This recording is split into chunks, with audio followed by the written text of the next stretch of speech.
to help our future generation to rebuild it back if they had to face similar challenges again.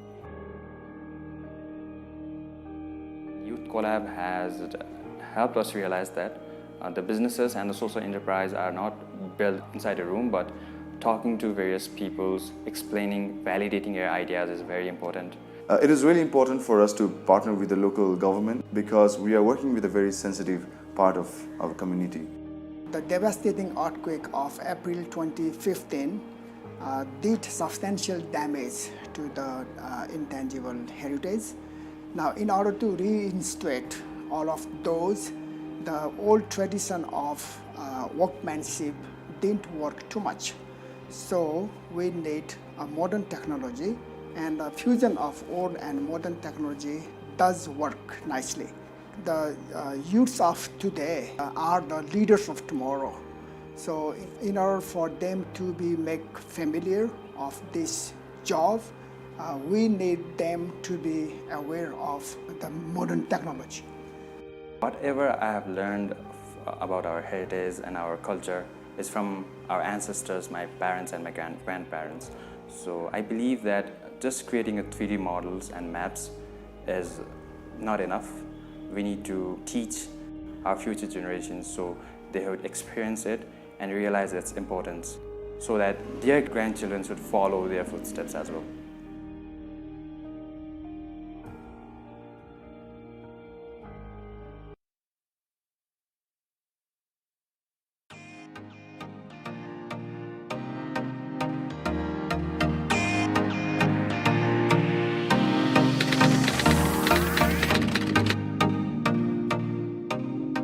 Hello, my name is Van from Impact Company. 大家好，我是广东启迪的隋建峰。This is Bolan from The Insider. I'm Tina Jabin from Startup Bangladesh Limited. My name is Daisuke Takatsuki, a principal at CVC Capital Partners. My name is Prasanna Tarak. I am the Mekong Region Director for AVPN. My name is Hyungmi Kim, Managing Director of Urban Youth Academy. My name is Phai Weshayashai. I'm the Regional Chapter Manager for Andy.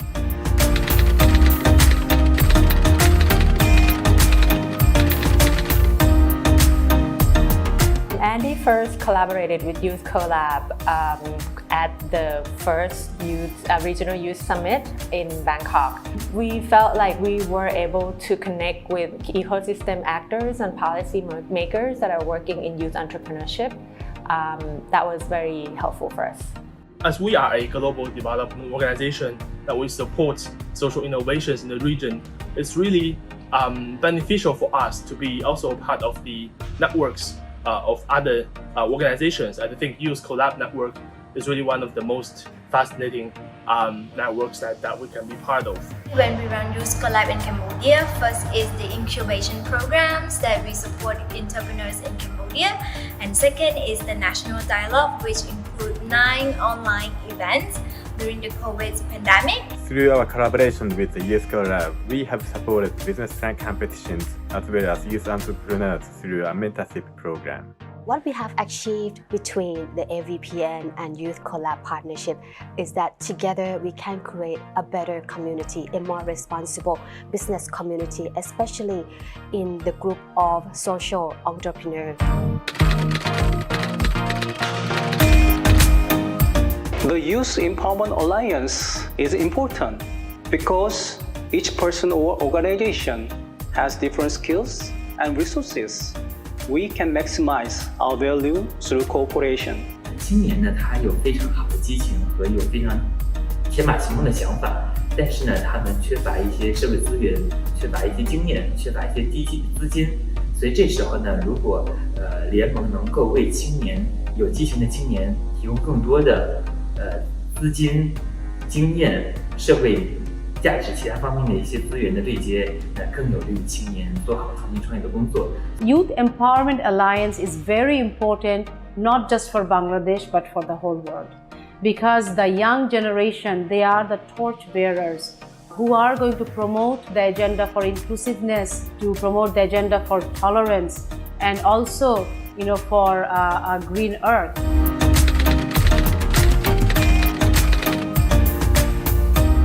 所以我们也非常希望呢，未来深度的跟 Youth Collab 进行深度绑定，能够为亚太青年的创业做更多的赋能和企业特有的科技服务的工作。We would like to continue to engage with all the youth entrepreneurs and understand more about some of their challenges in countries in Asia Pacific, and we would like to help strengthen the ecosystem and build that network of entrepreneurship support organizations as well. By working together, the Youth Empowerment Alliance can create a better ecosystem in the region to support entrepreneurs and the society. In the future, we hope that we can scale up Youth Collab to other provinces all across the country of Cambodia, and also help and support startups that create jobs and impact for Cambodia. In the future, what we like to see is that we can together empowering more youngsters. Our ultimate goal is to work with Youth Collab and promote the SDG agenda, and also to support the aligned startups in their entrepreneurial journey. In the future, I think we can do more in creating more impactful contents, but also supporting entrepreneurship in the region, creating new companies together, and also establishing new initiatives. We hope to achieve our good influence, but also create a better environment where all youths can have more opportunities without being left behind, together with Youth Collab. Join the movement.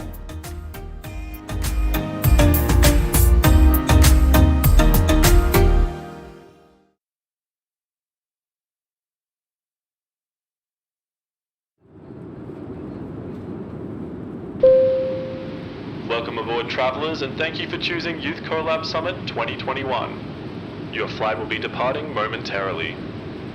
Your journey with us includes inspiration, knowledge, and a challenge to change the world. Thank you again for flying with Youth Collab Summit 2021, and don't forget to take in the view of the entire Youth Collab movement. We trust you'll enjoy the ride.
Good morning, everyone. Welcome to Youth Collab Virtual Summit 2021.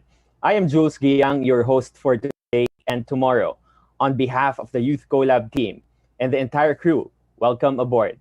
We will be flying from June 3 to June 4 from 10 a.m. to 2 p.m. Bangkok time.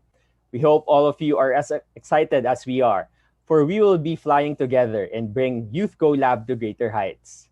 We are very delighted to welcome over 5,000 fellow passengers from over 120 countries and territories across the world who are joining with us today. And we hope to engage thousands more through our various virtual live streaming channels throughout the summit. With over 80 speakers from over 25 countries representing various gender identities and underrepresented communities, we present you the most diverse and inclusive celebration of youth entrepreneurship in Asia Pacific. Please do not turn off your phones and laptops to airplane mode because you need your connection to watch our summit and to share your journey, your thoughts, how you feel at the moment on your social media accounts. So please use our official hashtag, #YouthCollab across your socials. If all of you are now ready to fly, then please take your seats and fasten your seatbelts. Now, as we take off, let us know more about Youth Collab. We will be showing a video and we would like the next few minutes of your complete attention. Please watch this.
Dear passengers, now that we all know what Youth Collab is, let's hear it from our project co-leads. First, from the United Nations Development Program, or UNDP. Let's call in the Assistant Secretary General, Assistant Administrator and Director of the Regional Bureau for Asia and the Pacific. Let's welcome Ms. Kanni Wignaraja. Welcome to our young leaders, innovators, and our entrepreneurs. Welcome to our government counterparts, industry experts, partners, and UN colleagues. It is so good to have you with us at our third Youth Collab Regional Summit. We had come last together, I think it was in Vietnam in 2019, and so much has happened since then. Not all good, but not all bad either.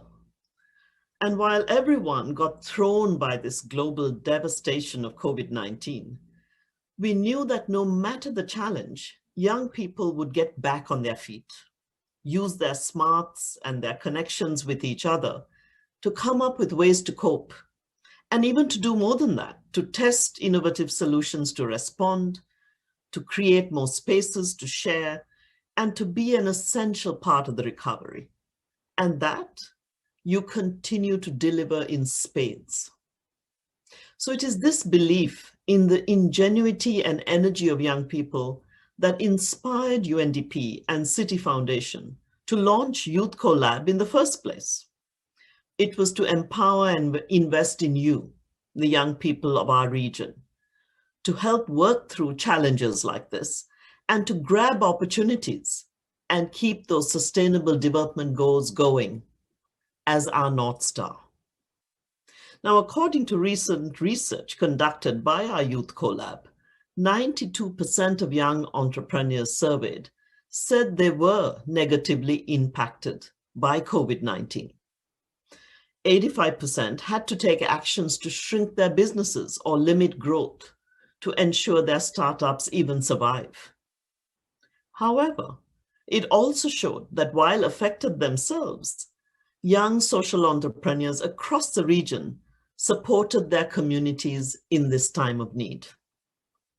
The survey found that youth-led enterprises proved to be the most agile. 87% changed their business strategy in response, and 86% pivoted fast by developing new products and services and even transforming their operating models. Now, young people, like Sagufta Janif, whose social enterprise, the Fusion Hub in Fiji, was in the business of upcycling waste, now has become a market, has seen the market from tourism change once it got hit, to looking now at focusing on the increase in plastic waste stemming from COVID-19 being transformed into zero waste. So this has now become a different company, learning from their past. If I look at what Divya is doing from Silvery Nanos in India, was working on nanotechnology-based products on clean public toilets to help prevent urinary tract infections. With the pandemic, she expanded products to be applicable to all hard surfaces, so it could also be used in hospitals in the front line. It is these and so many other examples from across Asia Pacific that we will be hearing about in the coming days that confirm that young people like you hold the key to getting us all to a different place. It would be very sad and desperate if we have not learned that we just cannot go back to wasteful, unjust ways of the past, and we've got to land in a different place going forward. So through these exchanges over the coming days, we will connect with government counterparts, industry, and our larger ecosystem partners, all driving towards the same goals, which is a different, sustainable, equitable, and more just future. So I want to thank our partners, and particularly our partner in arms, Citi Foundation, Peter Babej, the CEO of Citi Asia Pacific, and his team share the same vision. And under Peter's leadership, we continue to expand the collaboration between UNDP, Citi, and Citi Foundation. And there's just no stopping us now. So over to all of you. You are our precious investment in a better tomorrow. Ms. Kanni Wignaraja of UNDP. Of course, I'd like to reiterate some of her very important points. Firstly, she mentioned that no matter the challenges posed by the COVID-19 pandemic, young people will always get back on our feet. She also mentioned that the youth sector has prepared innovative solutions to respond to the pandemic. Indeed, the youth, we are an essential part in the world's recovery. Lastly, she also reminded all of us that we need to keep the Sustainable Development Goals going as our North Star. Once again, thank you so much to Ms. Kanni Wignaraja of UNDP. Let's give her a virtual round of applause. Thank you. At this point, let's hear it from the other project co-lead. Let's call in Mr. Peter Babej, the CEO of Citi Asia Pacific. Good morning to all our guest partners, colleagues, young leaders, and innovators. And Kanni, thank you for your opening remarks and your kind words. I'm grateful for the opportunity to join you today and to be part of the Youth CoLab movement. This is the largest movement for youth social entrepreneurs across Asia Pacific, and you've accomplished tremendous things already. We know that these are extraordinary times for the Asia Pacific region. Old challenges have only worsened because of COVID-19, and one such area of challenge is economic opportunity for youth. According to the International Labour Organization, more than double the number of young workers have lost their jobs in the past year compared to adults. And Asia Pacific is especially hard hit because this region is home to 55% of the world's youth population. We define that as being aged 15 to 24. And the segment accounts for over half of the region's unemployed. In the face of this, Youth CoLab's vision when we co-created the program with UNDP in 2017 is now more critical than ever. And that is to tackle systemic barriers so that young people can create jobs for themselves and for their broader communities, provide solutions to some of the biggest social challenges, and contribute to the UN Sustainable Development Goals. One of Youth CoLab's biggest strengths is recognizing that none of us can do this alone. So we opted to build an ecosystem. UNDP has been a tremendous partner through this journey toward our common vision. A big thank you to our Youth Empowerment Alliance partners representing governments, civil society, and the private sector across this region. Because of all your contributions, Youth CoLab has been able to influence policy frameworks around youth innovation and entrepreneurship while providing skills building, mentoring, financial and other support to young social entrepreneurs. But the real core to Youth CoLab's work is you, our young social entrepreneurs and youth leaders, and the transformative work that you do for your communities. As Kanni mentioned earlier, I too have been amazed by the agility and the resilience that you've displayed, even as your challenges were multiplied over the past year. You're key to helping your communities build a bright future, and we're committed to keep supporting you and other young people in the region through these tough times. To that end, as part of Citi and Citi Foundation's Global Pathways to Progress commitment, I've announced our pledge of $35 million by 2023 in philanthropic investments to create more economic opportunities for young people from underserved communities across Asia Pacific. Youth CoLab is the flagship of the Pathways to Progress program in this region. A special focus of our commitment is on vulnerable groups to ensure that no youth is left behind, such as young women at risk, diverse youth, youth with disabilities. Some of these key themes will be explored over the next 2 days at the summit, which I know we've all been looking forward to. At Citi and the Citi Foundation, we're proud to be part of this ecosystem and to be doing our portion to help build a movement through Youth CoLab. I truly believe that everything that's been built here has the potential to create real change, positive change for communities across this region. Thank you all, and I wish you a great and productive summit.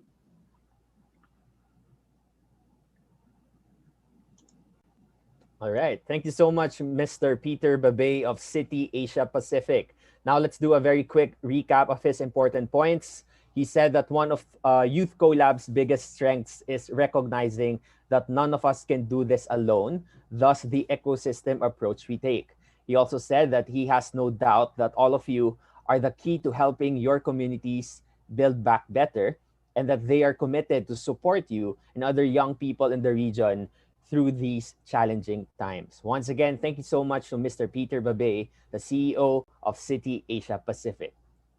Dear passengers, up next to inspire all of us at this summit and share her journey as a young innovator who continues to create innovative solutions for public services, let's call in the co-founder of AI for Gov, Ms. Lei Motilla. Hi, Lei, how are you? Hi, thank you, Jules, for the introduction. I'm very grateful to be part of the Youth CoLab Summit today as a social entrepreneur. And I also want to thank Kanni and Peter for being empowering enablers in this community. As young people, we look at the world with fresh eyes. We see a problem and we have 100 ways to solve it. This manifests among young entrepreneurs in this summit, solving issues in creative and meaningful ways. We empathize. Whenever we see and hear people's struggles and injustice in the world around us, we care. We feel very deeply and voice out to the world, not just in social media, but we express care by creating innovations that bridge divides in society.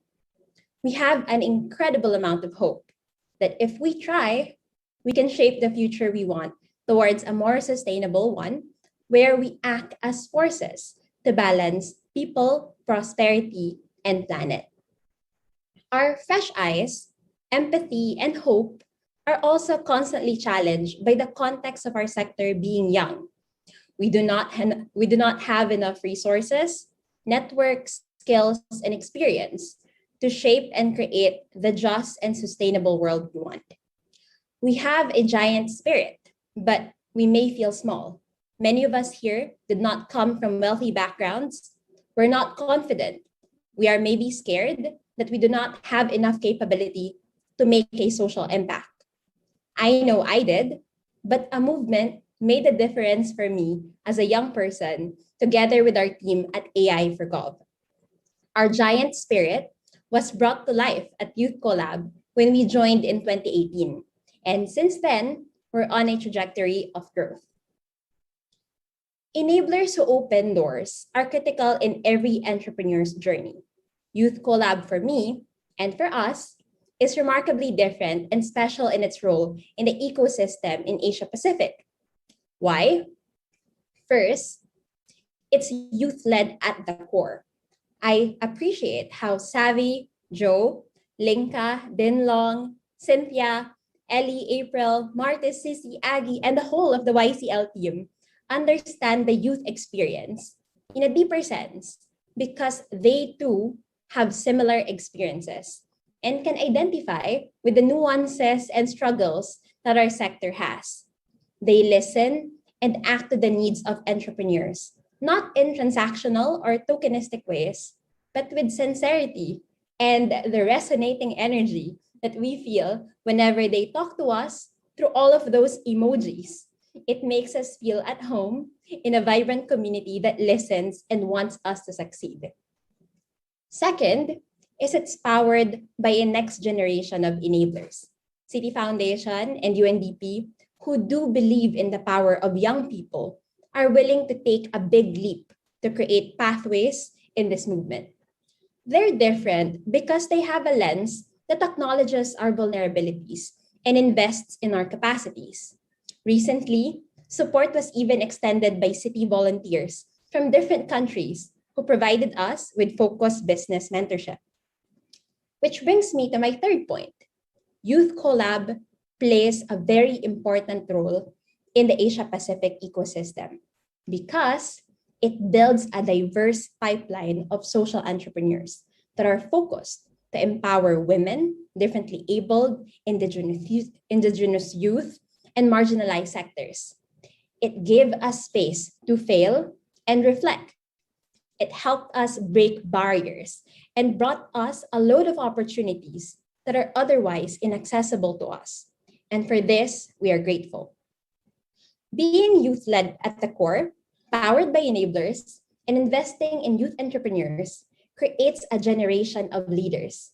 Leaders who shape the future to meet the Sustainable Development Goals. The impact of Youth Collab movement can be seen more vividly when young entrepreneurs rose to action during the height of the pandemic. We saw young leaders in the YCL movement responding to the COVID-19 crisis in our respective countries. Initiatives like how the Thailand Social Innovation Platform listened to the experiences of Deep South communities, Fusion Hub in Fiji, creating job opportunities through upcycling, Life Cycles in the Philippines, enabling mobility for frontliners, and us at AI for Gov, creating syndromic surveillance and contact tracing systems that accelerated local response. I personally reflect on how we started at AI for Gov with just an idea at the Youth Collab Hack Society in the Philippines. Back then, we only had our small self. We were doubting our ability, and honestly, we were scared inside. But we were exposed to different ways of thinking, opportunities, and enablers in the ecosystem who believed in us and gave us a boost to lead change. Now, we're more confident in creating technology and data science products for public services. From informal beginnings, we are now able to have a full team with employment benefits. And most importantly, we're ever more dedicated to bridge divides in society. It takes a village to raise entrepreneurs, and we are very grateful that we belong in the Youth Collab community, which cultivated us towards growth. In this summit, we celebrate youth leadership, entrepreneurship, and innovation. Let's empower each other that although we are small to begin with, it's possible to break through. Thank you. Thank you so much, Lei Motilla of AI for Gov. Thank you so much for inspiring us through your welcome message for the youth, for representing the youth in this session. Once again, Lei mentioned that young people have giant spirits that are constantly challenged with the context of our sector being young. She also mentioned that enablers like the YCL movement play an important role in building a pipeline of leaders focused on bridging divides in society. Lastly, she also mentioned that the impact of the Youth Collab was more vivid when the movement met the pandemic crisis and young entrepreneurs rose to action. So thank you so much once again to Lei for reminding all of our community members in the YCL about their role in this community. Once again, Lei is a co-founder of AI for Gov.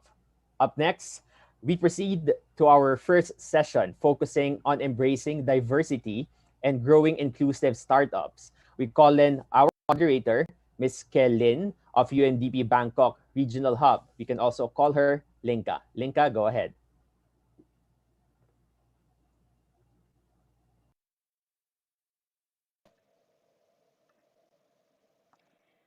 Good morning, everyone. Welcome to the session of Embracing Diversity and Growing Inclusive Startups through the Youth Voices. I'm your moderator, Linka.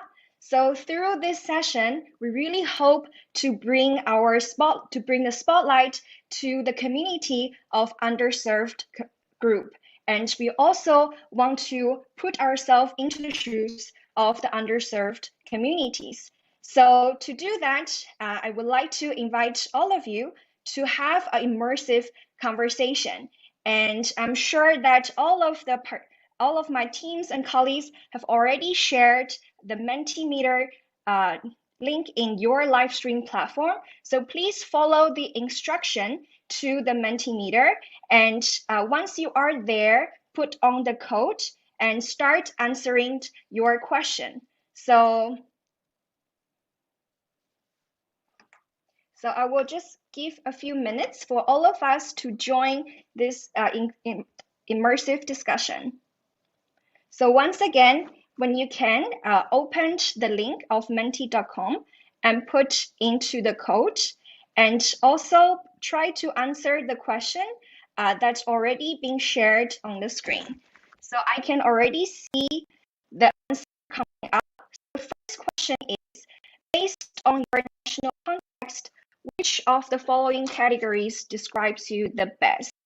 And by underserved communities, it's a group of people who are unable to fully participate or benefit from human development, innovation, economic growth, and many endure disease, deprivations, or indignity that have been long solved elsewhere. So please try to put your answer there based on your national context. Which of the following categories describe you the best? So I can see from all the answers here pop up on the back end, we have around 50% of the participants in this live stream, in this conversation, that are really interested to learn more about how to support underserved communities. And we have more than 30% of participants here who are working closely with underserved communities. And we've also have more than 20% of you who are in this conversation have close friends and family members who belong to an underserved community. And we have around 10% of you in this conversation based on your national context, belong to an underserved communities. All right, so I think I'm going to proceed to the next question, and you will be able to answer the question on your screen. So moving on to the next part, it's your expectation of this conversation. So are you here to be inspired by all these inclusive startups and their stories? Are you here to learn about how to create your own inclusive startups? Or are you here to raise the awareness and bring the message to your community? All right, so I can see a lot of you are putting the answer in your devices. So as for now, a live update, we have around 1/3 of you who are here to be inspired by all their amazing stories. And we have 1/3 of you are here to learn how to create your own inclusive startups. and we have around 1/3 of you here to raise the awareness and bring all these amazing stories and messages to your community. So as for now, based on the latest update, we have hundreds of you who are in this conversation. So 1/3 of you want to start your own inclusive startups, 1/3 of you want to be inspired, and 1/3 of you want to spread the message and increase the awareness. Okay, so while we are putting ourselves, setting in for this session, so let's move on to the next question. So in your national context again, what are some of the key factors determining why people are left behind? So is it because primarily discrimination, based because of people's different aspects of their identity, or is it geography, or namely harder to reach area because of transportations, public services, or is it governance, namely unjust institutions, laws and policies, or people are not being able to have meaningful conversation for the decisions that will impact on them? Or is it because of social economic status that people can't have equal and access to education, health, and stay nutritious? And or is it because shocks and fragility, people who will be easily impacted by disasters, climate change, for example, or all of the above? Okay, I can see the majority of you answered it's all of the above. Those are the key factors determining why people are left behind. So based on a discussion paper published by UNDP, Why People Are Left Behind, actually all of these 5 factors are the key factors determining why people are left behind. So moving on, we have 3 questions. So you can type down your name and then by joining this quiz, there are 3 altogether, and try to see if you can get to the top of leaderboard. All right. Okay, I can see hundreds of you already joining this quiz. So I will give you another 10 seconds to join and to type down your name and settle in this Mentimeter. Okay. All right, so let's kickstart. The first question, I'm sure it's already popped up in your screen. So the first question coming up is, globally, 1 billion people are living with disabilities, and how many of them are living in Asia and the Pacific? So you have 10 seconds left to answer this question.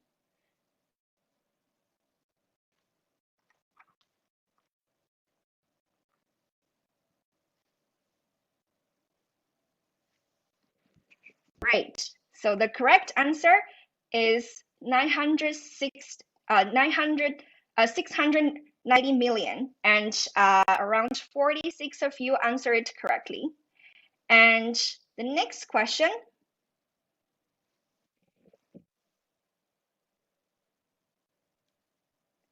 Okay, next question is coming up. Out of the total indigenous population globally, what percentage lives in Asia and the Pacific? Once again, you have 10 seconds to answer this question.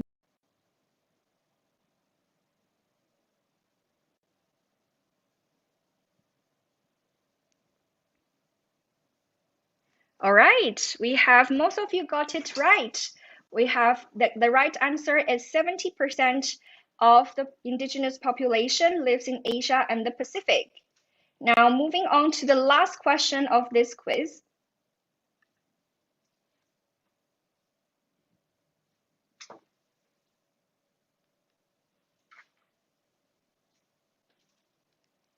Okay, the last question coming up. Why do LGBT people find it difficult to pursue an economic and employment opportunities? So, yeah, the answer is on the screens.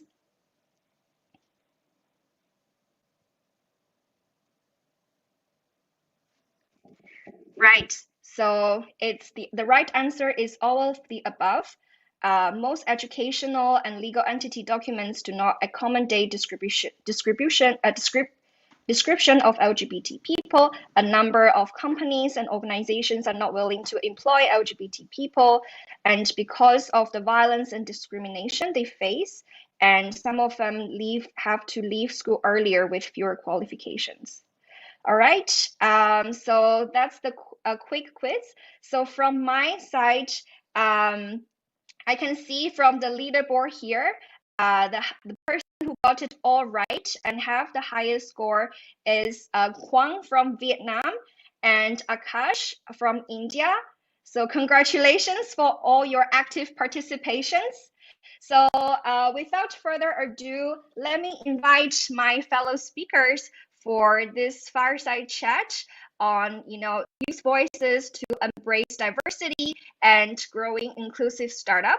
So let me invite all of them to the stage. So the first speaker is Ms. Chandra Tripura, the youth representative to Executive Council, Asia Indigenous Peoples Pact, and also the founder of Hill Resource Center. Welcome. Hi, Linka. Thank you. Hi, Chandra. Good morning. All right. So the next speaker is Ms. Zhaoyang Li, Chief Special Language Pathologist of Voicebook. Welcome. Thank you. Hi, it's nice to meet you here. Hi. Good morning, Zhaoyang. Oh, sorry. Good evening to you, because I know that you're calling from the US. Yeah. Welcome. And last but not least, Mr. Palis Pasutisarum, founder of Prism. Welcome. Hello, I'm really excited for a really interesting and fun session today. So excited to meet everyone. Thank you. So welcome everyone. And so in this fireside chat conversation, it's really about, a group of friends, and we all know each other from the Youth Collab initiative. And we were going to have a very comfortable conversation together just to catch up and knowing each other a little bit. So let's kick start. And I would like to invite all of you to please briefly introduce yourself to the audience. And if you can also explain and also introduce, the underserved communities that your initiative is trying to serve. So let's start from Palis, or usually I call him Fresh. So let's start from Fresh. Hi, everyone. My name is Palis, or as Linka said, you can call me by my nickname, Fresh. I'm from Bangkok, Thailand. That is where I'm currently at right now, but I will be going off to study computer science at college in the United States in a couple of weeks. So I founded Prism Chat, which is a startup that serves the LGBTQ community, especially LGBTQ youth. So as you saw in the quiz questions just now, the LGBTQ community faces a lot of struggles, and this starts right at the very beginning of adolescence and youth. So our startup really tries to support the mental health through a peer support network, and I'm really excited to share more about it later. Thank you so much, Fresh. All right, so let's move on to Zhaoyang. Over to you. Hi, I'm Zhaoyang. It's really a great honor to be here, and thank you for the invitation so I can get a chance to talk to you. So I'm a representative of Voicebook company, which was the CEO of my company is Shi Chuan. He has profound hearing loss. So that's why we are serving people with hearing loss in China. We provide speech-to-text technology to people so that they can use it, they can read the text, they can read all the sounds, all the speech while we are communicating. So that's what we do in China to serve people with hearing loss. Thank you so much, Zhaoyang. Let me just follow up with a question. When I know about what you are doing with Voicebook, you are the special language pathologist, right? I'm sure a lot of people in the audience are also very curious. What does a special language pathologist do? Is speech language pathologist. So we provide speech therapy from kind of from birth to death. So, you know, we are human beings, so we communicate with people like almost all the time, except when we're sleeping. So, for example, when a little kid, when he was like 1.5 or 2 years old, we expect him to be able to say mommy and daddy, but sometimes they don't follow the pattern. So you can find some children, they are not talking until they're 2 or 3. So that's what we can do to help them. So what we call is he may have language disorder. And when they grow to 4 or 5, you can hear some speech errors. For example, oh, this is my mouth. Oh, wait, that's not mouth, that's mouth. So that's what we can do here to provide some speech therapy. And for people like LGBT, there's a specific population called transgender clients. So we also serve those people to do the voice modification to match their identity. So, and when people grow older, people may have a stroke. So they may all have a car accident. So when that happens, they may affect their cognition and language. So that's what we can do. All of them may affect their swallowing ability. So, well, I'm here to help people to communicate. Thank you so much, Zhao Yang, and my sincere apologies of putting it as special language pathologist. Instead, it's speech language pathologist. So I will always remember that in my lifetime. And thank you so much for sharing that. And moving on to Chandra, would you like to also introduce yourself? Thank you, Linka. Good morning, everyone. First of all, I'd like to thank Youth Collab for inviting me to be a part of this Youth Collab Virtual Summit 2021. I'm an indigenous social entrepreneur and human rights defender from the Tripura indigenous community of Chittagong Hill Tracts in Bangladesh. I founded Hill Resource Center in 2017. It's a social enterprise. We endeavor to promote social entrepreneurship in Chittagong Hill Tracts. We work on education, gender equality, and particularly we work with the women and the youth to build their capacity. And we also work on creating employment opportunities in Chittagong Hill Tracts. Apart from this, we always would love to collaborate with all the individuals, organizations in the country as well as outside the country. So we always welcome everyone to collaborate with us to become the voice of unheard, we become the voice of the people whose voices are unheard, as well as for the marginalized communities, particularly indigenous peoples, and among the groups, youth and women. Thank you, Linka. Over to you. Thank you so much, Chandra. So I'm going to proceed my, a never-ending list of questions. So while I'm doing that, I will also invite all of you who are watching this session to also put your question in your live stream platform, or you can also put your question in the Menti link that you just participated in the discussion. And later on, we will also ask your questions to the speakers here. So let me kickstart with the questions. And I'm just very curious. Let's start from Fresh. And you've mentioned about your initiative is, serving LGBT communities. And I've known that, you started PRISM actually, before you were 18, right? It's a very young age to start an enterprise like that. So can you share a little bit more about, what's your journey and throughout the whole process running the PRISM, what's the biggest support that you receive? Yeah, definitely. Thank you for the question. So you're right. So I started Prism way before I was 18, I think like 15 or 16. So I was pretty young back then. And the reason is because the initiative was founded from a very organic place.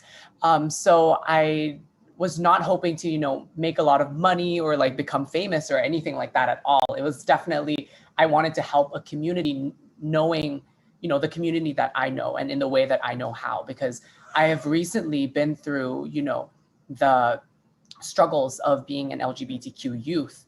And I noticed that the internet had been a space that tended to be more exclusive of the community. It tended not to be as welcoming and didn't have the right resources to really support people, no matter how old or where in the world they reside. So what I thought of was that LGBTQ youth would benefit a lot from having peer support. It was something that was currently not available because LGBTQ youth by nature are not quick to, come out to the world and tell the people who they are, whether that's in their schools or in their local communities, because it's still so stigmatized in so many places around the world. And that is why it's important that we utilize innovations and technologies like the internet, in which youth can feel completely anonymous yet feel at home. It is this kind of dichotomy that we're hoping to really strike and really bring out for youth everywhere. So as I mentioned, the internet lacked these resources that really supported young LGBTQ people mentally and emotionally. So we created a model where users came onto the website and they can register either as a user seeking support or a user giving support. So what this meant was that the platform was able to be sustainable and allow peer youth and listeners from around the world to be able to help out in their communities and mobilize support for LGBTQ youth in the most vulnerable of places in the world. And we've had reach to lots of places in the world where a lot of homophobic laws and social customs prevented them from accessing that resource in real life.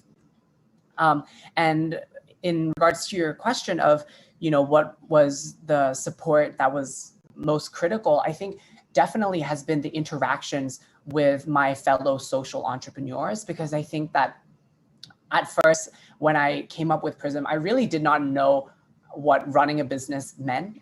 At first, I didn't even think of Prism as a business. It started off very much as like a personal project. But then I realized that, it wasn't sufficient to just go around asking for funding from NGOs, that it required a lot of creativity, a lot of innovation in order to build something that was self-sustaining and something that had reach and had impact. So I think that I had reached out and interacted with a lot of social entrepreneurs and gathered their ideas and their thoughts on how to make a change in the world in a creative way. And I think one event that was certainly pivotal for that was the Youth Collab in Thailand that I attended a couple of years ago. And that was in Bangkok. And I met some of the most incredible people, and they were really welcoming. And the group was just such a diverse and intelligent cohort of people. And I think I learned so much from how others ran their startups, how others were making their startups inclusive. And it's through creating these conversations and starting this dialogue about inclusivity and diversity where we really get to be better and build ourselves up as social entrepreneurs and as activists and engineers and as people who create for the world. And yeah, I also, so I would definitely like to thank the UNDP and the Citi Foundation for making that opportunity happen, and other similar opportunities as well for us entrepreneurs. But yeah, over to you, Linka. Thank you so much, Fresh. That's really a very, very fresh perspective. So a couple of things I would like to also highlight for the audience here. I think it's very true that, you mentioned that you started your project Prism when you were 15. And I think speaking on behalf of a lot of 15-year-old audiences here, maybe a lot of us don't understand, the knowledge or what does it take to run a business as a very, very very, very genuine and very, very true perspective. But the thing is that I also want to acknowledge that not knowing how to doesn't stop you from actually doing it. You actually started, understanding yourself because, coming from the community, living through all this, maybe some misunderstandings, share the same pain points with people in the community. But most importantly, understanding the some of the key features of your community, and also in your age, digital platform connecting without borders, and really bring the community that people feel that they can have a sense of understanding where they find sense of belonging. It's truly amazing. So also want to mention that in the back end of the platform, some people already mentioned that how can you speak so confidently? They really admire your presentation. So thank you so much. Thank you, Fresh, once again. Thank you. So moving on, I would like to ask Chandra, as a key influencer and also key young leader from the indigenous community, and also as a youth representative to the Executive Council of AIPP, at the same time as a social entrepreneur running your own business. Why do you think that you want to bring in this concept of social entrepreneurship to indigenous community?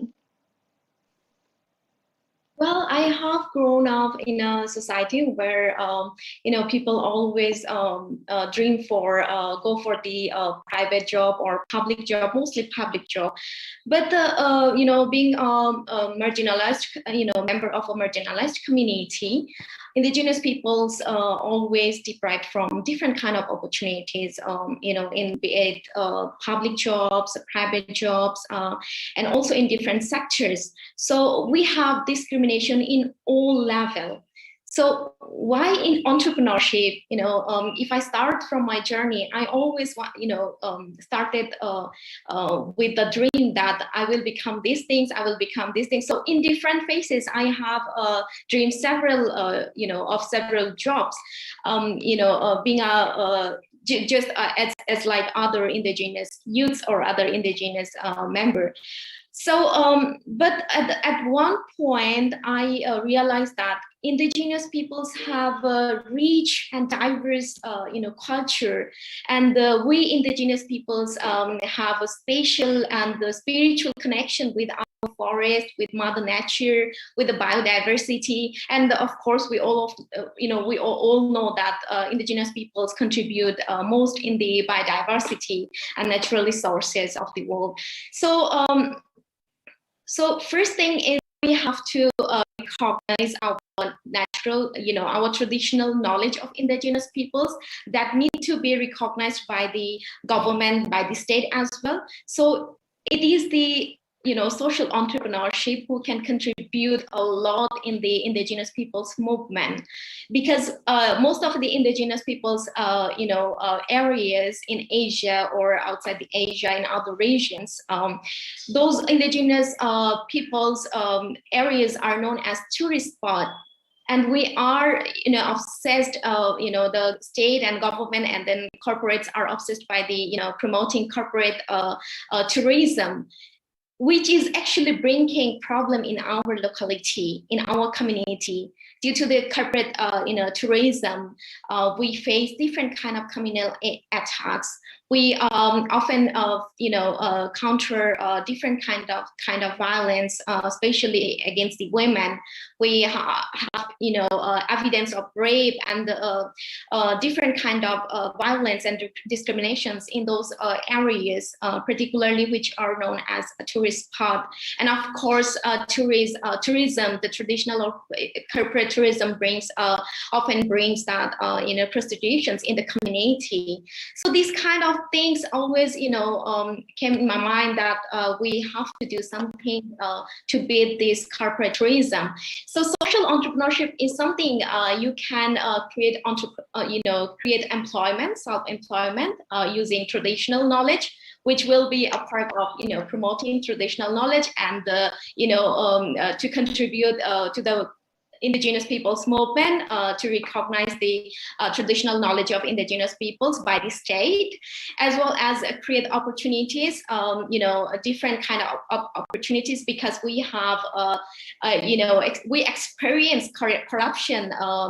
We become a part of the corruption because most of indigenous youths in Bangladesh, particularly in the Chittagong Hill Tracts, we have to pass the phase that to get a public or even sometimes private jobs, we have to we are framed by the corruption actually. So that's why indigenous youths and other youths, of course, also they have to break and come outside the box of this, in this employment world. We need to promote social entrepreneurship for creating more jobs for all, as well as to create our self-identity. And apart from these, nowadays there are many indigenous entrepreneurs in Bangladesh, as well as other other countries and of other different regions. So we always have to think about one thing, that we whatever our projects are, whatever our enterprises are, we always have to incorporate with our rights. Because without our, without the establishment of indigenous people's rights, we won't be able to, promote our enterprises. We cannot be able to, promote or establish our organizations in country level as well, in the international level as well. So we have to also learn and know about the indigenous people's rights in the respective country level, as well as the international rights, UN mechanisms and UN rights of indigenous peoples. And of course, social entrepreneurship is the best option for me, and I believe that, and every indigenous youth should go for it, because we know we are going through this climate crisis. To protect and for a green future, for a green world, we need to go for different choices to protect our mother nature, and for a peaceful society, and because to explore our own self, I believe that everyone have unique skills within themselves, and we just need to explore them. So we don't need to sit and wait for the public jobs or private jobs. We just need to explore ourselves and believe in ourselves, and promote social entrepreneurships around the world. Thank you. Over to you, Linka. Thank you so much, Chandra. Super, super inspiring. So just to recap and highlight a couple of points, really you start from,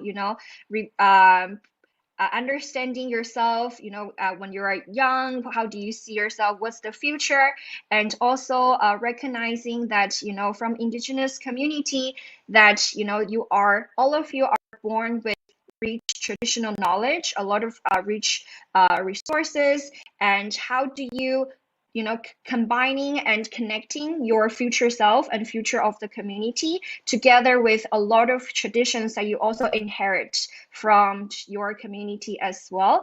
And another point I think is also very worth highlighting is also, that knowing that we don't have to rely on external opportunities and resources. Through social entrepreneurship, you are actually creating opportunities, in empowerment and livelihood for people in your community. So I think that's very, very inspiring.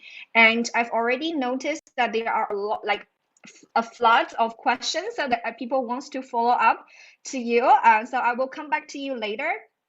So let me move on to Zhao Yang for the next question. So can you share a little bit about Voibook? What's the current impact of Voibook in China, and in any inspiring stories that you can share?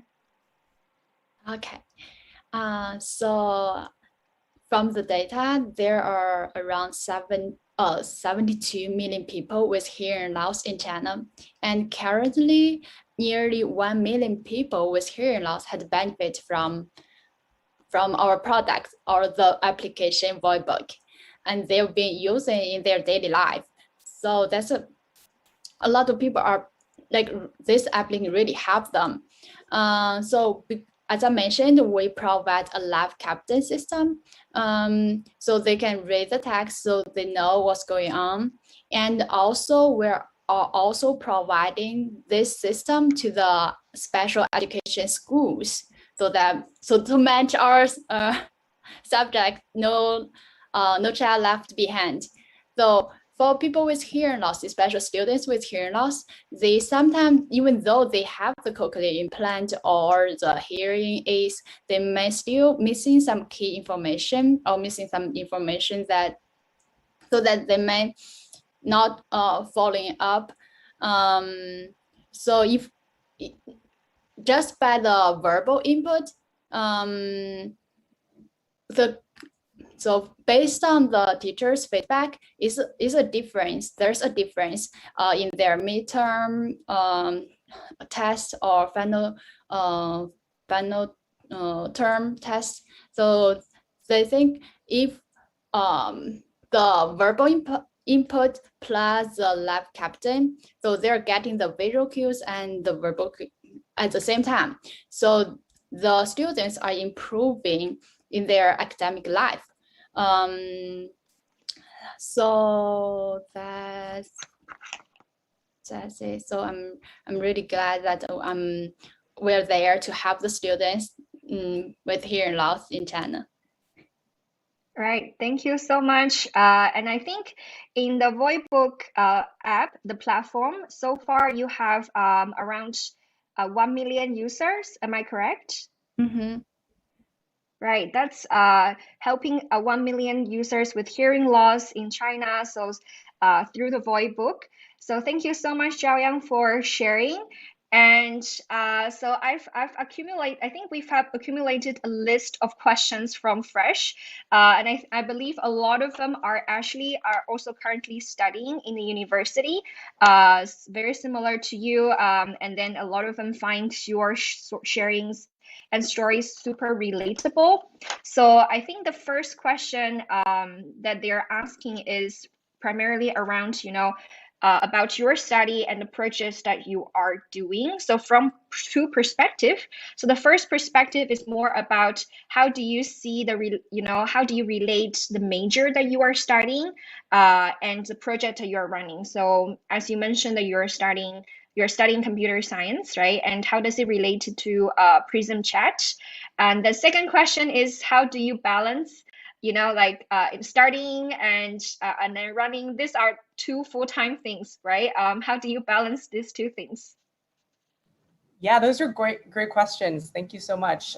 So as I mentioned, I'm currently studying computer science and psychology at Harvard University, and it's a very interdisciplinary major, as in the nature of the study it's very experimental. It combines a lot of different things within the field of computer science, psychology, linguistics, and neuroscience, and things like that, so that how it allows us to inform the creation of new technologies from a psychological perspective. And that is really important for the work that I do at Prism. You mentioned relating it to the work that I do as an entrepreneur.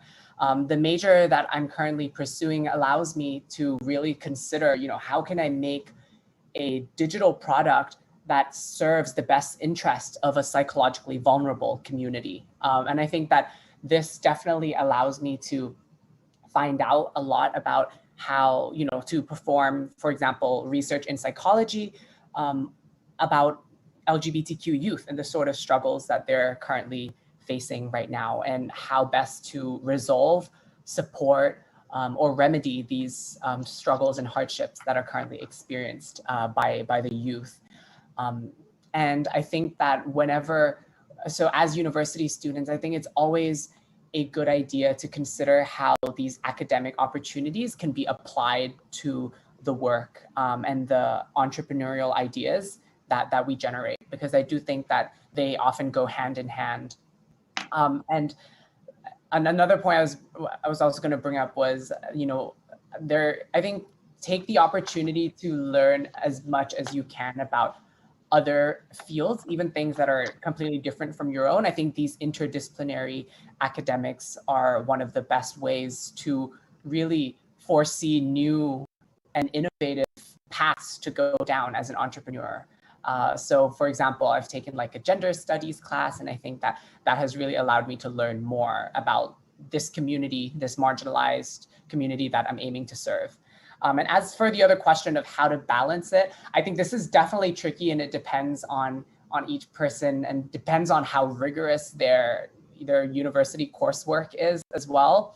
I think for me, I found that the times that I am not consumed by all of this work, such as during the summer, like now, during term breaks, and also as like an extracurricular kind of commitment, like outside of classes, during the weekends and things like that. Those are good opportunities to work on the social entrepreneurship ideas that you have. But I think if you can, design your path of study such that it intersects with the sort of entrepreneurial ideas you want to bring forth, then I think this will reduce a lot of the times you have to kind of spend doing just one thing. You can kind of tackle both in the same sort of pursuit. And I think that's what I've been aiming to do. And it's a big learning process that each person has to kind of test out on their own.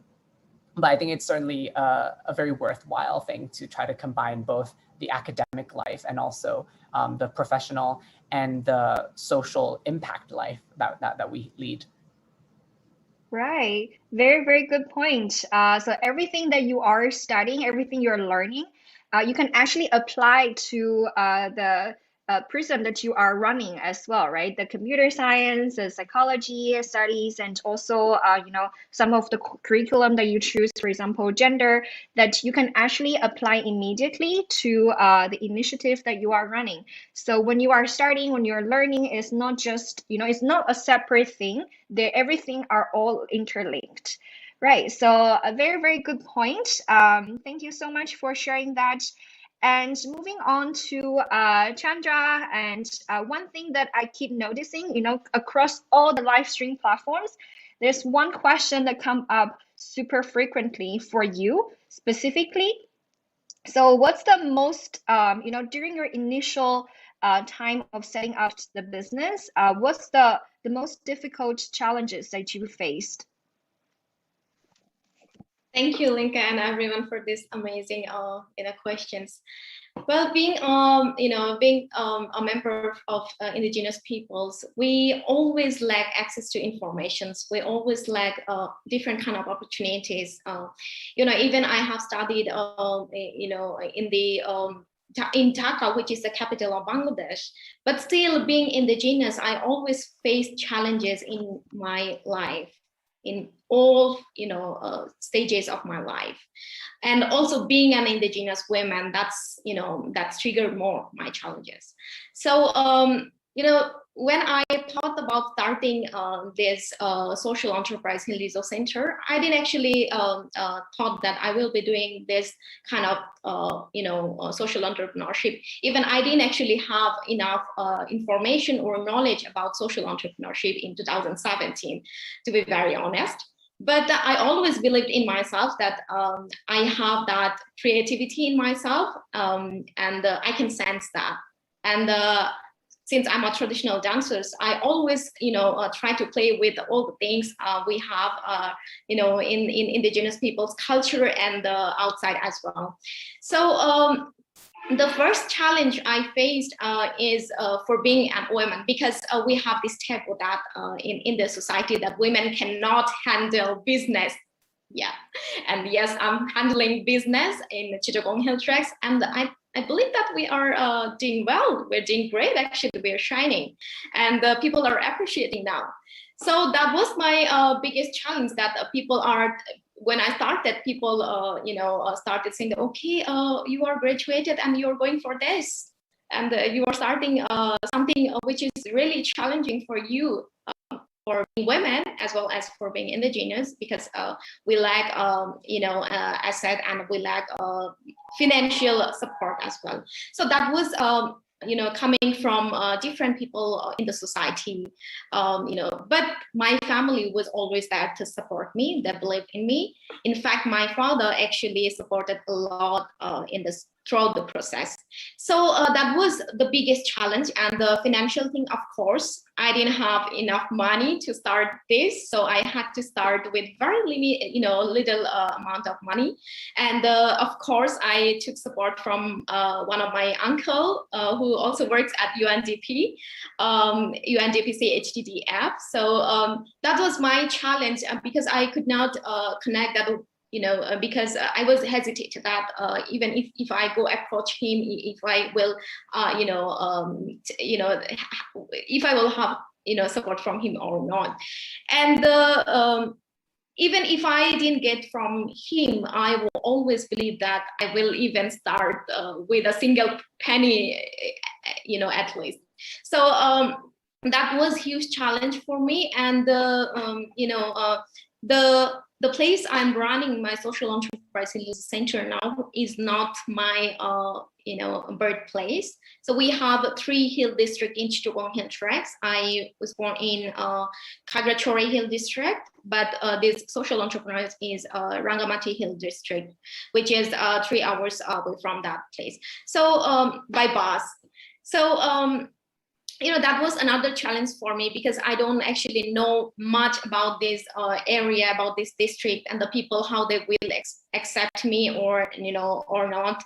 But the thing is, my background of activism background, because I started my involving in the indigenous peoples movement from 2008. From my student lab, actually, I started going to different programs. I started learning indigenous peoples rights as well, and being a daughter of traditional leader as well as indigenous rights activists, I always wanted to work something like this, from where I can connect indigenous people's movement with other, employment opportunities, with other, sources, be it cultural activities, be it, different kind of social development activities. So yeah, there were many challenges I faced, and because we are the marginalized community here, we always face different kind of harassment in every level. When having dialogue,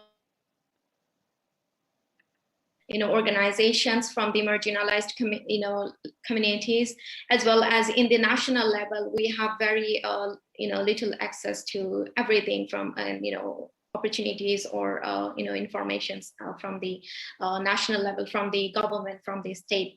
So this kind of challenges I faced, and since I actually jumped something like because I didn't have enough knowledge about social entrepreneurship or business and how to run it, that was another challenge for me. But I was lucky that I have someone who is working as manager now, who is managing everything, to deal with the local, people, and then people with mainstream level, as well as other organizations. And since I'm talking about the challenges, but there is another side of the, my whole journey. I was really welcomed by the local people. I must talk about that as well. And of course, in 2020, I got the opportunity to attend a program by UNDP Youth Collab and Citi Foundation in collaboration with Asia Indigenous Peoples Pact, where I'm a member in the Executive Council now. Yeah, so that's all from my challenges as well as good sides of my journey. Thank you. Over to you, Linka. Thank you so much, Chandra. And yeah, so even though the question is about the challenges, but you already, proactively come up with the solutions and opportunities that you found. So I think that really tells us how the entrepreneurial side of you. So, the challenges, lacking of recognitions and, the stereotype of your, like woman and running a business, but really, really happy to see that you break that stereotype and proving that, as a young woman, you can run your business, you can provide opportunities and empower more young people like you. And I will have to say that you are really the role model of people in your community and beyond. Every time I interact with people from your community, even though I don't know them, but I recognize their last name is also Tripura. So I asked them, oh, do you know Chandra? They're like, of course, she's our role model. Everyone knows It means her. a lot, means a lot. Thank you, Lincoln. Right. So while we're chatting, I see a lot of questions to you coming up from various channels. So I'll come back to you later. So let's move on to Jiaoyang and Voibook. A lot of people are very curious about Voibook because, you know, just now you mentioned there are 1 million user with hearing loss in China as well. So people are very curious how does Voibook operate? What sort of, you know, outreach you have to your target group, and how because as also as a business, what's your business model? Yes, I remember Fresh asked me this question just earlier. So, well, just for example, I'll just talk about the lab captain system in the special education schools. So we provide this service to the school system. So school will need to pay for the service so that they can provide this service to all the students, not only the students with hearing loss. And for the schools that are in the rural place, so they may not afford it. So we will also work with charity organization and the government especially for the education special education system. The government will will have a budget for the schools, so we can talk to them to say, oh, they really need this service to help them to study, to help them to gain knowledge. And for the charity organizations, they can raise money from the public to know there's a minority, people with hearing loss, students with hearing loss, they need help. So they can donate the public can donate money and give to the schools. That's for the school system. And for the normal use, people with hearing loss, they need to pay, but that's not allowed. And we know that people with special needs, they don't have a high salary, so they pay monthly, but that's not allowed to buy our service so that they can use it in their daily life. Also, because I'm the speech therapist, we designed the speech therapy like 2 or 3 years ago on our application. So they can also buy this service to practice their speech, because sometimes their voice may not sound like normal, so they have to practice, especially people with hearing loss or cochlear implants, especially when they're not using sign language. They thought with the cochlear implant, their voice, their hearing will magically be cured, but that's not true. So they need oral rehabilitation to practice. So they can also buy this kind of service. That's mainly the main aspect that we run our business. I don't know if that can answer the question.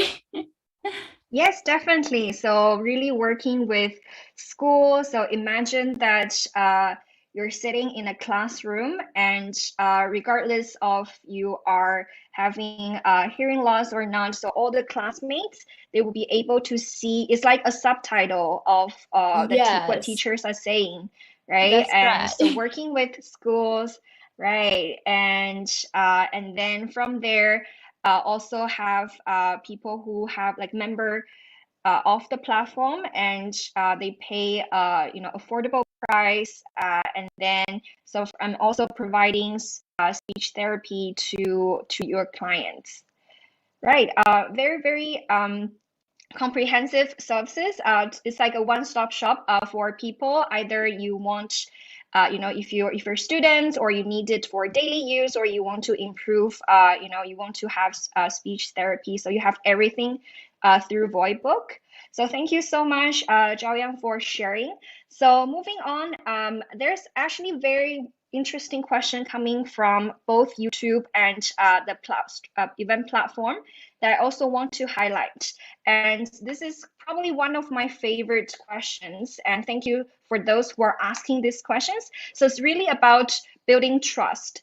So I think the questions, because they are asking in different ways, but if I can summarize, is that how can you convince other people to trust your project in the way that to trust yourself and to trust that you are, working on something meaningful, and in order to keep your initiative sustainable. So really about how do you convince other people to come in, to support you, to participate, to engage. Right. So let's start from fresh, as the youngest speaker here, and also I'm sure that you also, when you started your initiative, you are also the youngest among all here. So let's start from you. How do you build trust? How do you convince other people? Yeah, that's a really great question. I think that an important element of trust is also, before they trust like the idea or the community that you're serving, I think a large part of it is also the trust in you as the leader and as the founder in order to lead such an initiative. And I think that creating trust in yourself, like on a personal scale, that, first of all, your own initiative is a meaningful one. I think that is something that needs to be reflected on and engaged with by every young entrepreneur. If you don't believe in your own idea, it's very hard for others to. And I think for me, I did not start off with a super confident kind of belief in my own idea. I think that, the LGBTQ community is one that is so diverse, and the lived experience of young LGBTQ people is so different everywhere in the world. And it feels as though I'm kind of like creating a solution for such a big group that I'm not sure really if it's effective or if it will be able to serve this entire group. It feels hard to create a sort of one size fits all solution. And I'm only one subset of that community, and my experiences only define a small part of that community. So how can I really make such a universal and global kind of platform? And I think what I realized then was the power of listening. I think that it's so important that we really listen to the lived experiences of others and really do the work in researching and finding out about the kind of nuances and the subtleties and diversities in people's experiences. So what we did was, before we even started the platform, we made sure that we really researched and got to know, what was the life of a transgender girl living in South America, for example. That's going to be very different from the experiences of a young bisexual boy living in China, let's say. So really getting to know this diversity and reaching out to people, like we had like a group of people that we constantly engaged with and found out about their experiences. And that informed, the intersections between the LGBTQ community and other lived experiences like race, culture, religion, disability, neurodivergence, and so many of these other things, which the other speakers have also touched upon. And I think it's through exploring and really understanding these intersections that you can make a solution that is more sophisticated. So I think once we had this data and once we had these testimonies of people who have used Prism and have really found it helpful and supportive for their personal needs, we began to create a larger kind of network of users. And I think that was how we convinced others that Prism was a platform worth joining, and also convinced others to engage in business with us. So our business partners and other startups, and also incubation programs and things like that. It was a lot more meaningful to engage with these people once we were able to engage with the community itself and really hear the voices there and be sure not to speak on top of people, not to assume too much than you actually know. And I think by taking those steps, you'll really be able to make your startup all the more inclusive to those communities. Right. Thank you so much, Fresh. That's a brilliant perspective. So it's really about putting like active listening with humble perspective, knowing that and also you're communicating to other people. Always put bringing the whole community with you, so you're communicating not just on behalf of yourself, but it's the whole community that that you have them in your heart. So yeah, that's really inspiring. And so can I just quickly follow up with you on one question? So from Mentimeter, people are very curious. Can you share a bit about some number and statistics of your outreach or of your community with us? Yeah, definitely. So currently Prism Chat has 30,000 users, and we're growing in terms of the number of users who have registered and have been on Prism Chat before.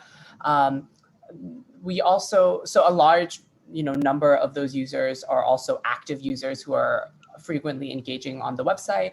And I think that our social media is one of the main kind of ways that we reach out to young people. I think with any startup who are hoping to attract a user base of young people, you have to learn how to use Instagram and TikTok and all of those platforms that others are using right now. And I think it's a really easy and fun way to engage with young people. So we've relied heavily on social media. I think our Instagram has about 3,000 or something followers, and we're constantly creating, new content and ways to engage with young people, because before this we were finding other platforms not as appropriate for this. So for example, we were looking at like different NGOs, kind of like social media pages and things like that. And we found that what really works for young people is creating fun and exciting content. So throughout, I think, last year when COVID first hit and everyone was in quarantine, now different countries are in different places, but before, when everyone was in quarantine, we created what was called the 13 days of quarantine, which was basically quarantine for queer youth. And what we did there was we created like social media challenges and games and events. So they were kind of Zoom events like this, where we gathered lots of people on, and there were lots of fun activities that we organized to make these young people feel really at home and welcomed. And it was also through social media that we created this outreach. Like, we partnered with a lot of social media accounts that were influential. A lot of them were very happy to collaborate with us simply because they believed we were doing good for the community too. And through that we were able to devise these outreach and marketing tactics. Thank you so much, Fresh. And very interesting to hear. I think quarantine is definitely more exciting than quarantine. So very creative on that perspective. And congratulations for your large community number and outreach. So yeah, just to recap on Fresh perspective, how to build trust. First, you have to trust yourself. Secondly, active listening with humble attitude, and bringing the whole community with you together while you are communicating. So let's move to Chandra. What's your take? What's your thought on this question? How do you build trust? Thank you so much, Linka. And yes, of course, I agree with Fresh that before making other people trust on your idea or on yourself, we have to trust ourselves first of all, and then we always have to wear confidence with us wherever we go with our dream. And whenever approaching to any people, any investors or any organization, don't just go with the idea only. So it's nothing. Your idea is not gonna bring anything if you just go with the idea. So you have to go with some evidence, with some visible outcomes of your maybe previous work, but related to your idea. Or maybe you can have a test run of that idea as well. And we always have to study the people or organization we are going to approach. if it is a human rights organizations, we have to incorporate our idea with the human rights issues. If we're going to the cultural organizations or someone who is interested more about the culture, then we have to design our ideas or have to something link with our idea with his or her interest. And we always have to work on our pitching because this is very much important. You have to bring all your idea and about your organizations in just 1 minute or a few minutes. And of course, our idea need to have always have to bring reflect the sustainability parts as well. And in the idea, we have to our outcomes of the projects or ideas have to be visible to some point. And we always have to regularly work on our business model if we are entrepreneurs and if we are running any business or social enterprise. And if we don't have that, there is always Youth Collab, UNDP, and Citi Foundation to help us with that. And we can just go through their website and their different springboard programs and their videos where we can always learn about business model and different things. Yeah, that's my suggestions in terms of approaching to the different investors and organizations or individuals. Over. Thank you so much, Chandra. So agree with Fresh point and also re-emphasize on trusting yourself first, and also the second point is really understand who you are talking to, and and communicate in the way that that they understand, and then they can try to accommodate their perspective, and also reaching out to partners and supporters like Youth Collab, the initiative by UNDP and Citi Foundation, who really are there to support young social entrepreneurs in Asia Pacific. So thank you so much for sharing that. And moving to Zhao Yang, what do you think? How do you build trust for among people outside of your community? How do they trust? How do you build trust from them?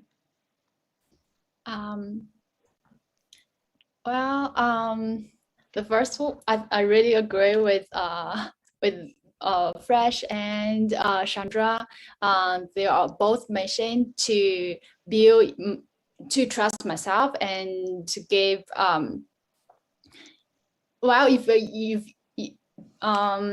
most of those are done by our CEO, that Cheng Chuan. So because he is a person who is hearing loss, so he knows what are their difficulty.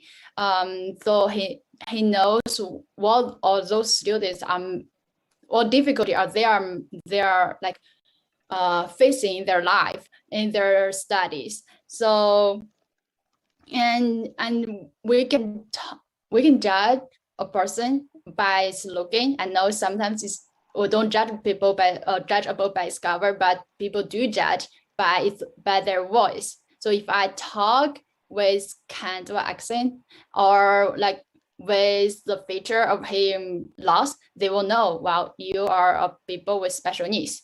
So when we are talking, we are trying to build the trust. Some people might think, well, I don't know, I can trust you because you are a minority. I think, what the children did. So I think what was that I say? He's I'm still thinking out the words that can best describe him. Well, he's very confident and he knows what he is trying to do, because he wants to not only help him, but also help the people he's representing. So people will more willing to trust him because he knows what he's going to do, what our company going to do. Because our company aim to like provide the communication to all the people with hearing loss. So they were more willing to trust him. Yes. Right. So from the founders of Voibook's perspective, who is also a person with hearing loss, I think what I've heard is that, whenever he is trying to communicate and building trust among people around him, he always reminds himself to let go of his inconfidence or insecurity, because he knows that whatever that he's trying to do will benefit people like him. And whenever he's trying to bringing to the people to the table, it's more than just for himself, it's for people from his community. So he has to communicate confidently, he has to convince people. Yes, Yeah. and just like Sandra was kind of model for her minority, Chengchuan is kind of a kind of model for people with hearing loss. Yeah, he's also a role model as well. I agree. So yeah, thank you so much, Joyoung, for sharing. So moving on to another question from YouTube, which is also very, very interesting, and to all speakers here. So the question is, it's also building on the previous question on, building trust, but this time we're looking at more actions-oriented trust. So how do you convince people to support your initiative? So how do you convince people to take actions, or what sort of actions that you want to convince them? Imagine that, those people sitting and watching this live stream, and you are trying to convince them, persuade them, take actions with your initiative. So what would you say to them? So let's start with Fresh. So either or, they're from your community. How would you convince people to, to join Prism Chat? Yeah, so I think the way that we've reached out and convinced, people who are potentially interested in joining the platform, I think a big part of it is demonstrating the impact that we've already had. I think people don't really gravitate towards numbers as much as they gravitate towards stories, I think. And I think a good story, especially when it comes to, marginalized communities, and when it comes to supporting young people, I think stories are really important. And I think Prism Chat has always been about storytelling and sharing the successes of people who have been on our platform. Because the way Prism Chat works is that when there are people on our platform who have really enjoyed it and they'd like to actually join our team, like the back end, and help others, we actually welcome that. So at Prism, we have a content producing team for social media and also for what we call the feed on the website. And what we found is that we users who have once been on Prism Chat or have been listeners on the platform to help others, they've really loved the platform. They've had some great experiences. Like they've met really great friends. We've even had some people who have met like a boyfriend or girlfriend on the platform as well. And then they're doing like long distance, and they're having like a really, lovely kind of connection from the platform. And they've really liked like sharing that. They've actually come on and shared these stories, and we welcome it. We have a part of Prism called Prism Stories, and we also have another one called Prism Student, which is all for sharing stories about how they've connected with others on the platform. So when others who are on Prism see this, they can see, these are the possibilities of joining a platform like Prism. And as for the Prism students, what we've done is we've created a platform where people can represent Prism at their school or at their local communities. So what we've seen is that students who are really passionate about Prism as a resource, and they want to share it with their local communities, they want to share it with the youth who live in their particular, school, what they can do is they can bring like a chapter of Prism to their school and start like a Prism. In that way, they represent us at clubs and fairs and different things like that, and spread Prism and kind of branch out like a tree in like different parts of the world. And I think that through these kinds of personal methods where, so I think two things to take away here. One is the power of storytelling and really, appealing to the human emotion. and to the journey of living life as a youth.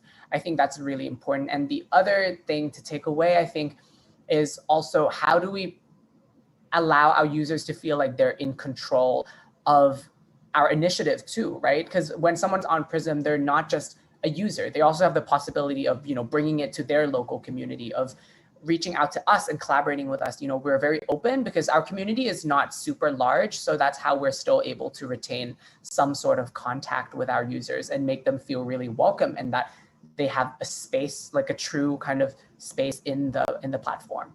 So I think that's how we can encourage people to take action. Thank you so much, Fresh. So I think by this time, our team already shared the Prism Chat website to different live stream platforms, as Fresh mentioned, and also linking to the questions that we asked in the beginning. What's your expectations of this session? So you can spread the stories and message of Prism Chat to your community, and also engage with Prism Chat and take a look at their different community events and activities, and also check out their website. Thank you so much, Fresh. So moving on to Chandra, the same question. How would you convince people to take actions? How would you like people to support? Well, I already mentioned in my prior intervention that don't just go with the idea. You have to go with the something evidence of actions. So let me give an example of my journey. When we started with the service, providing service of accommodation and training venues in Hill Resort Center in Rangamati Hill District. Along with that, we started from the profit we started supporting 2 indigenous schools in remote Chittagong Hill Tracts, as well as 2 hostels in Kagraturi Hill District of Chittagong Hill Tracts. And then we thought that since our aim is to promote entrepreneurship and support the indigenous entrepreneurs in Chittagong Hill Tracts, so we started, we came up with the idea that why not connect with all the indigenous entrepreneurs and bring them in a common platform. And then we come up with the idea of Indigenous Youth Entrepreneurs Cafe, which we recently launched in last March, online Indigenous Youth Entrepreneurs Cafe. And when we reached to the indigenous entrepreneurs, we didn't just share about our ideas that we are going to launch this indigenous entrepreneurs cafe, but we actually come up with the idea of conducting a training for them, capacity building workshop for them, where they can learn more about the how to function their enterprises, how to function their businesses very well. And then we connected with different organizations. So you always have to show them something that yes, there is something you can be benefited, and you have to talk about you have to show the actions as well. So that's the main thing I follow always, and I always suggest others to follow that, go with something visible actions as well, because when you are talking about bridging between entrepreneurs and other opportunities, you just don't talk about some invisible bridge. You become the bridge for them to connect them whatever opportunities you want to link them with. Yeah, thank you, Link. Thank you so much, Chandra. It's really about communicating not what you want to do, not just what you want to do, but also what you've already done and what impact you've already achieved to build the trust. So I believe that later on, we will also together enjoy a performance provided by Hill Resource Center from Chittagong Hill Tract, actually by Chandra. So yeah, we will also enjoy that. So stay tuned. And how about Zhao Yang from Voicebook? How would you convince people to take actions, and how can they engage with Voicebook? Yes, I think that is really a challenge, because the very first step is to give to public this awareness that we are providing the service, and this kind of service is needed in the school system. So while we will go to the schools and talk to the principals and the administrations, So, well, why do they need to buy this system for their students? Well, for one thing is to show them that the students with hearing loss, they do sometimes missing some information during the conversation. I think I take this example like a few times, like a dog is chased by the cat. So when I say the sentence already happened, so what do you hear? I hear a dog, I hear cheese, I hear a cat. So is the dog chasing the cat? No, it's not. So especially for students with hearing loss, can they get the difference between those two sentences? They are similar, but can they hear the difference? So if they are making the mistakes in this simple sentence, so you can imagine how hard for them to get the whole lecture from the 45 minutes in the class. So if we provide the subtitle of the system, they can read the text. They can read, oh, it showed that a dog is chased by the cat. The teacher just said this sentence. So there's no misunderstanding. They're getting the information. They're getting the whole knowledge. That's for one thing. And for another thing is that people with hearing loss, they sometimes people think, well, they are minority. It's best for them just be alive, like just live. And sometimes people are kind of lower their expectations, think, well, as long as he can graduate from elementary or middle school and get a job, no matter what they are living, and that's it. They're not. There's a whole lot of potentials in them. I remember there's a video when a teacher is lecturing neurons. So they're talking about there are 3 types of different neurons, sensory, motor, and interneurons. So some people will think, why do people with hearing loss need to learn this? That reminds me a book called Educated. In that book, Tara, when she was younger, she heard the word nigger from her brothers all the time. She didn't feel there's nothing wrong with that word. But after she went to the school, she went to the college, when she came back home, she felt, wow, that is totally not right. We cannot say that word. So it's the same thing. People with hearing loss, they have the right, they have the equal right to gain knowledge. It doesn't matter what they are. The neurons, are they like really related to their life? Probably no, but do they need to learn it? Yes, they have the equal right to learn knowledge. That's why we need to provide this service for people with, especially for students with hearing loss. So we'll start with special education schools because if we first go to the public schools, they couldn't understand it, they don't know. But usually principals from the special education schools, they know their students, so they know better what they are facing. So it's much easier to start with special education schools. Right. Thank you so much, Xiaoyang. So I think the principle and the core value of what Weibo is trying to communicate as well is that acknowledging that everyone has equal access to the full learning experience, right?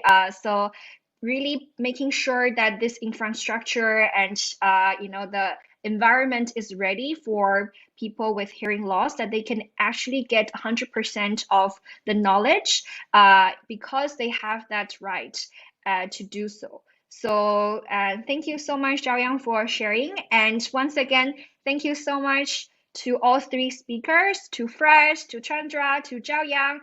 Thank you so much for those of you who are watching the live stream and putting your questions. So I will now pass the floor back to Jules. Thank you so much, Lenka of UNDP, for moderating our session. And we have learned that inclusive startups are really about having the solutions from the people you are targeting. We have also learned that even though it puts people first to keep the products and services running, financial sustainability should not be missing from the picture. And also, we also learned to nurture more inclusive startups, we need a more inclusive ecosystem. So once again, thank you so much, Lenka, and of course to our panelists, to Sandra, to Zhao Yang, and to Fresh. Thank you so much for your insights. Now, dear passengers, did you know that since 2017, the Youth Collab movement has created or supported over 1,000 youth-led social enterprises across Asia Pacific?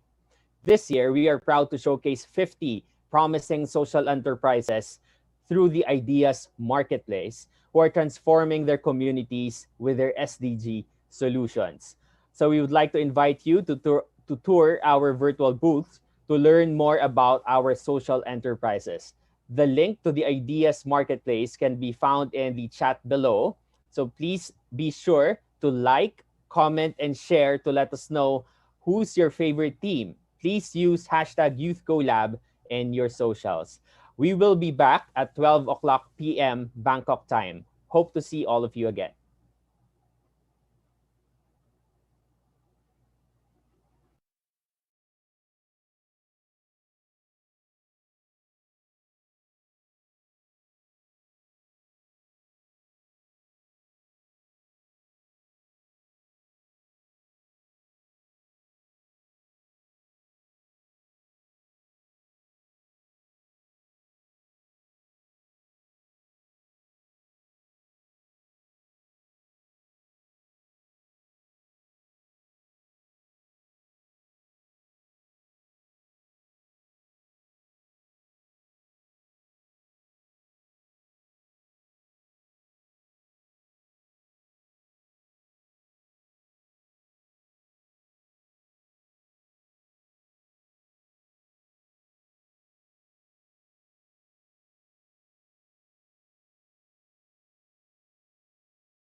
And welcome back, passengers. Now we proceed to our next session, and this session is the hot seat on climate entrepreneurship.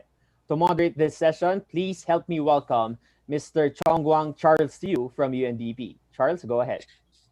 Good morning, everyone. Welcome to the 2021 Youth Regional Summit. And thank you for joining us today on the session, Hot Seat Discussion on Climate Entrepreneurship. My name is Charles Yu. I'm the Investment Appraisal Specialist for the Nature, Climate, and Energy team of UNDP. According to UN's estimate, there are 1.2 billion young people between the age of 15 to 24 in the world today, accounting to 15% of the global population, the largest generation of youth in history. We all know that climate change will have a huge impact on our future. However, we all know that you, each one of you, are not only victims of climate change. You are also valuable contributors to climate action. You are all agents of change, entrepreneurs and innovators. Whether through education, science, or technology, we can see that you're trying to scale up your efforts and using your skills to accelerate climate action. Therefore, how might we, as an international community, empower and support the current and next generation of climate entrepreneurs?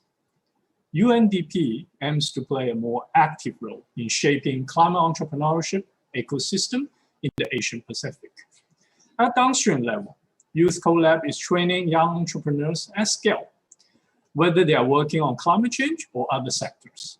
At midstream level, Youth CoLab is working closely with the global UNDP program, Adaptation Fund Climate Innovation Accelerator, to provide ongoing financial and technical support to innovators and entrepreneurs to scale up their solutions. At upstream level, Youth CoLab plans to generate and amplify evidence on the role of young social entrepreneurship and leadership in accelerating climate action in Asian Pacific. This hot seat discussion on climate entrepreneurship is a key event during the Youth CoLab virtual summit, reaffirming how Youth CoLab aims to advance the climate agenda through entrepreneurship. First, we want to engage you through a chat. Please type in what is your role in climate entrepreneurship ecosystem, whether you're using Facebook, Twitter, or WeChat. We welcome your input. And if you have any questions during the session, please type into the platform that you're using. We'll have a short Q&A session at the very end. Now I want to introduce you to our speakers for the day. We have Hassin Lo, Chief of Staff, Executive Leader and Capacity Builder for Social Economy, Venture Philanthropy and Nonprofit Sector, AVPN, Asian Venture Philanthropy Network, an old friend of us. And we also have Sadiqa Ariel, co-founder, Himalayan Innovations, also a good friend of us. Now I'll pass the floor to Hassin and Sadiqa to introduce themselves and the company they represent. Thank you. Thank you very much, Charles, and a very good morning, good afternoon, good evening to wherever you are all calling in from and dialing in from. I'm very glad to be able to be here today and share with you our perspective about what are the opportunities for youth change makers and entrepreneurs to be bringing an impact to climate action. I am Chief of Staff of AVPN.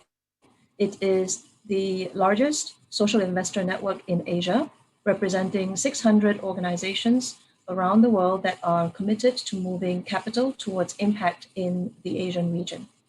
I am based in Singapore, and I'm really excited to be here today.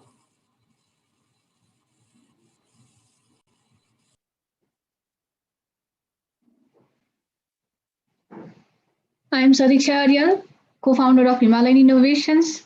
We work to provide and promote clean energy solutions to rural Nepal.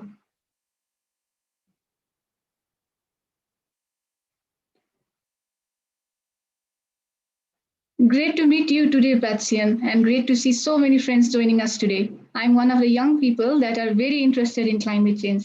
Could I ask you something, please? Of course, please. Happy to hear you. What is the current landscape for climate change from the perspective of the capital market, social economy, and future for youth? I think it's a very good question, Sadiqa.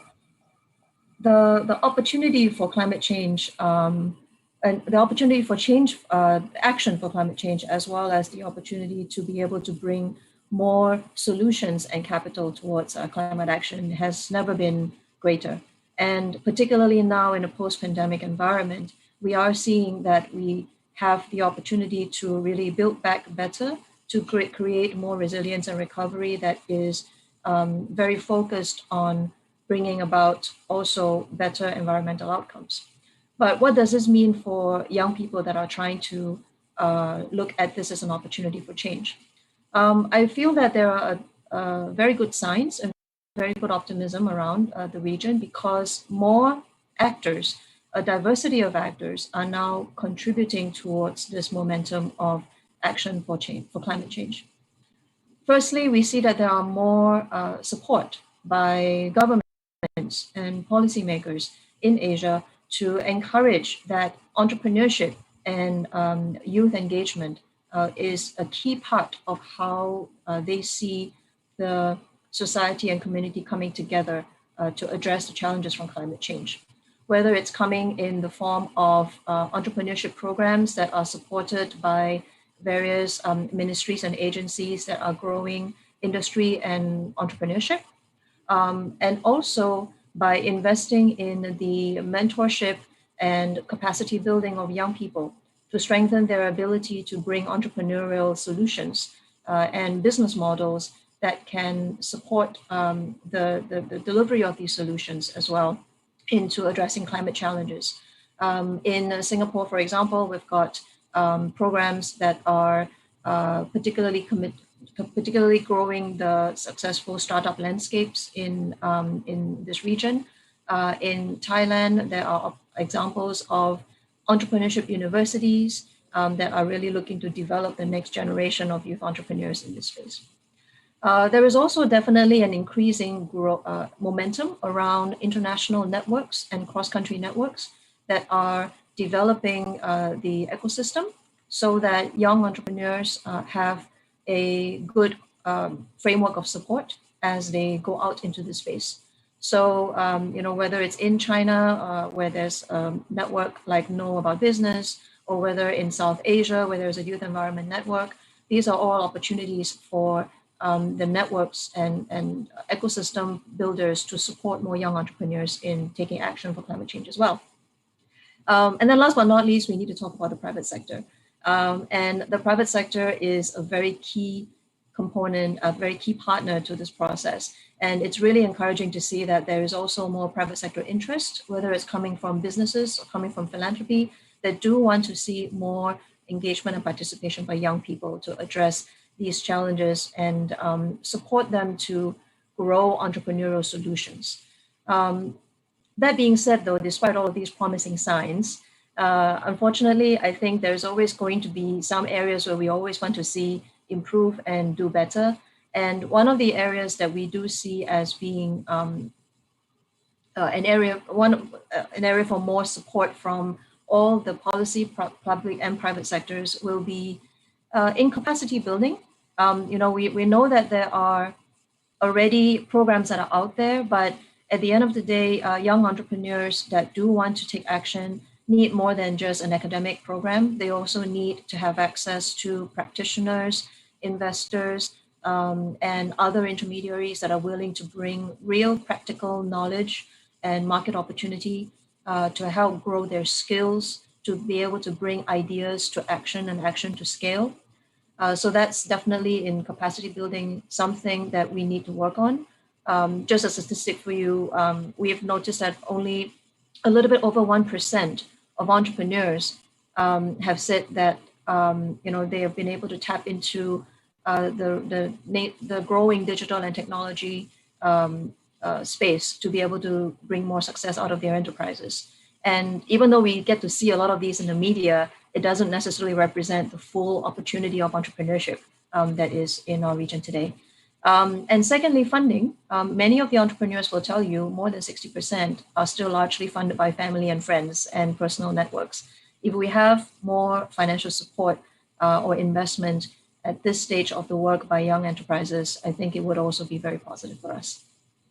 I think, at the end of the day, though, I am just speaking about this, though, from a regional perspective as a network that is working with social investors. I would like to see from your perspective, Sadiqa, as an entrepreneur on the ground, what do you think is most effective and helpful from the ecosystem to encourage more young people to take action against climate change?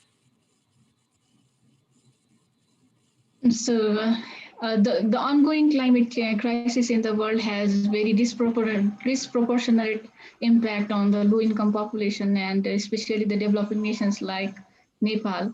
And with Himalayan glaciers melting at an alarming rate, it is equally important to counter effects of climatic changes on our infrastructure and livelihoods. Through, as you said, the climate through the climate change adaptation and mitigation measures. As such, as climate entrepreneur, me myself, what I think is we need such type of ecosystem that provides capacity building, adapted to the specific local context, and that which can offer us the provisions for education, training, networking, and enhanced access to financing. Because financing, even I have felt in my early days while starting Himalayan Innovations, is that financing for climate-focused entrepreneurs is very difficult, and especially in the it matters a lot during the growth stages, and the need is even more in this still a pandemic period, So, and also the many financial institutions, they ask of collateral for loans. And in countries like ours, young women, especially the unmarried one, the youths, they are set back because of this very reason. And this very reason amidst the beautifully written manifestos, which are simply good to read at. And having said this, impact investing is I feel is very important source of funding. And apart from that, financing tools with blended finance and distributed risk will be an encouragement to a climate entrepreneur like me. And moreover, networking and exposure is critically important, as it would be an opportunity for sharing, learning, and knowing about the best practices of climate-friendly businesses across the region.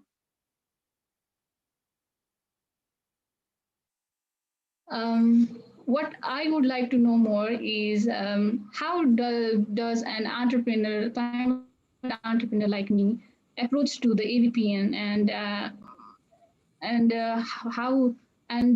how would AVPN in return help climate and action from young people? I think a very practical and a very real question, Sadiqa.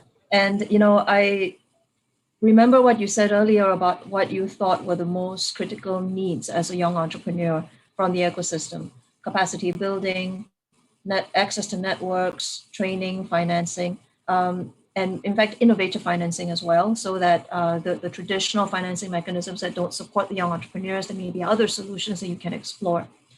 There are many networks out there, Sadiqa, and each network is bringing together stakeholders that are representing a particular part of the ecosystem. There are definitely entrepreneurial networks. There are also investor networks. There are networks of capacity builders.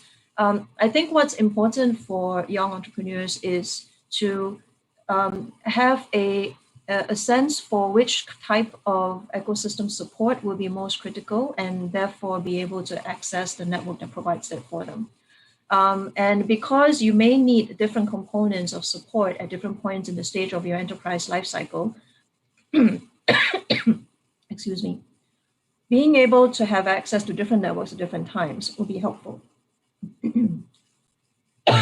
Excuse me.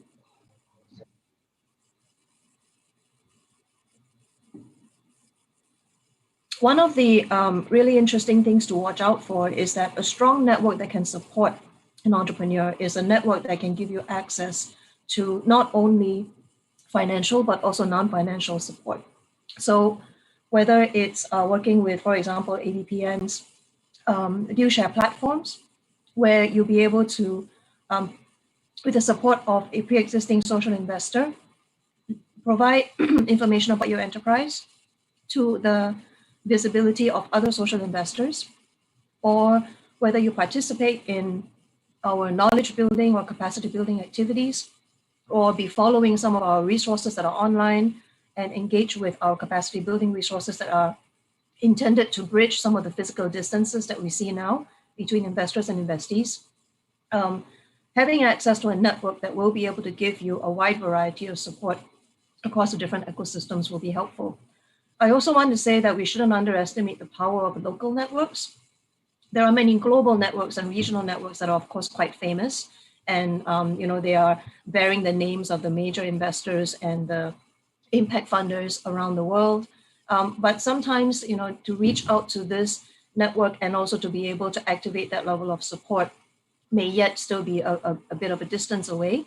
Plus, as you say, capacity building and support should be contextualized to the local needs and the local ecosystem that these entrepreneurs are operating in. So if there is an opportunity to really get plugged into the local networks as well, even if they perhaps will be less famous, but they certainly will be tapping onto the kinds of investors and capacity builders and market access that will be important for success in the near term for any young entrepreneur. I think learning to work with networks, though, is something that will come with time.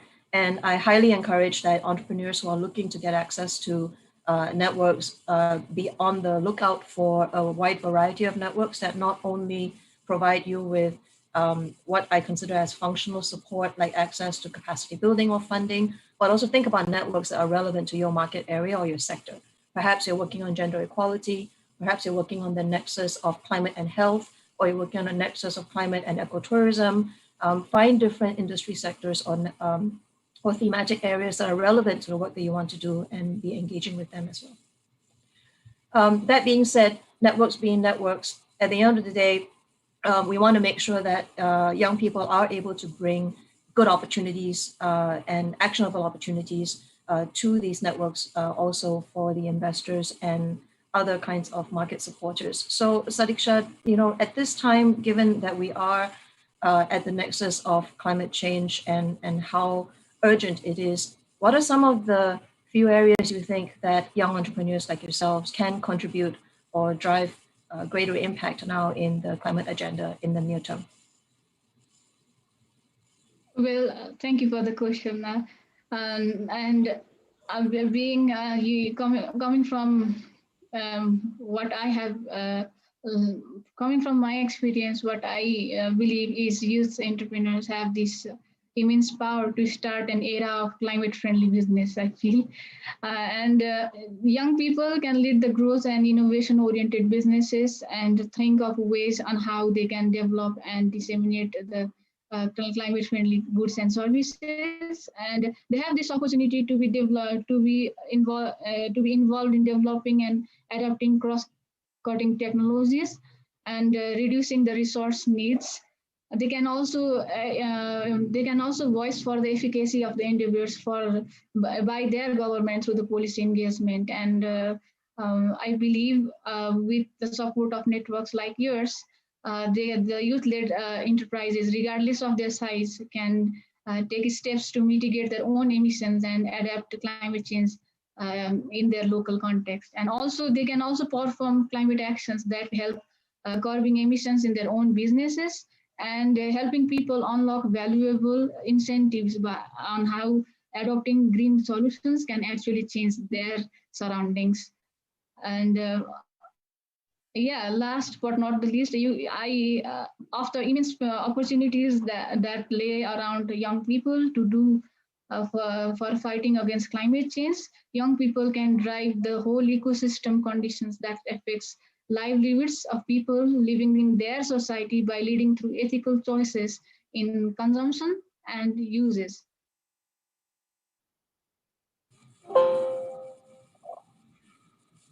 That sounds really exciting. I think these are absolutely very relevant areas of change as well that we would like to see come from both the funders as well as the capacity builders. Particularly really excited about the fact that you've talked about, Sadiksha, the importance of looking at the ecosystem conditions, because we clearly also don't see that climate change is a vertical issue in silo. It has implications and dependencies with education, with health, with livelihoods, with gender equality. And this actually provides a very innovative way for unlocking more resources, because climate entrepreneurs no longer only need to think about their work as being supported only by climate funders and climate supporters. You can also see opportunities for climate enterprises to be working with potentially economic empowerment funders or gender investors in the future as well. So this is spelling very good opportunities for us. Thank you for sharing that.